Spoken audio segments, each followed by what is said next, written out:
Cette réunion sera donc l'occasion de dresser l'état d'avancement des travaux, de faire des recommandations pour non seulement finaliser la phase actuelle, autrement dit finir effectivement la construction du lycée technologique dans le délai et les normes requises,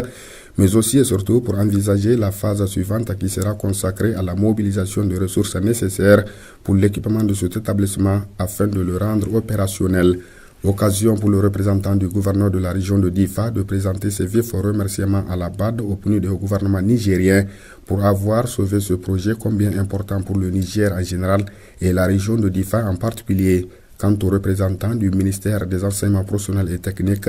il s'est réjoui de la concrétisation de ce projet qui vise à accompagner et à renforcer les capacités des régions par l'amélioration de l'employabilité des jeunes en vue de leur pleine participation au développement. Il vise l'accroissement de l'accès des populations à l'enseignement et la formation professionnelle et technique de qualité dans les filières industrielles, particulièrement l'accès des filles,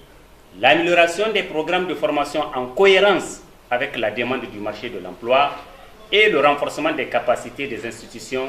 en charge de la conception des politiques du sous-secteur de l'enseignement technique et de la formation professionnelle. Intervenant à son tour, le représentant du programme des Nations Unies pour le développement a rappelé les dispositions et mesures prises pour assurer une mise en œuvre effective de ce projet. Le gouvernement du Niger et la Banque africaine de développement ont décidé de commun accord de confier cette construction au PNUD, Programme des Nations Unies pour le développement, avec comme sous-traitant la Direction centrale du génie militaire. L'enveloppe financière disponible étant 5 milliards 600 millions de francs CFA, l'option a été prise de réaliser une tranche ferme du projet qui couvrira tous les travaux de construction et comme convenu d'accord parti, les autres aspects manquants seront pris en charge dans une tranche optionnelle par le biais d'un financement complémentaire qui sera demandé à la BAD par le gouvernement du Niger et devant couvrir les équipements et le mobilier du lycée.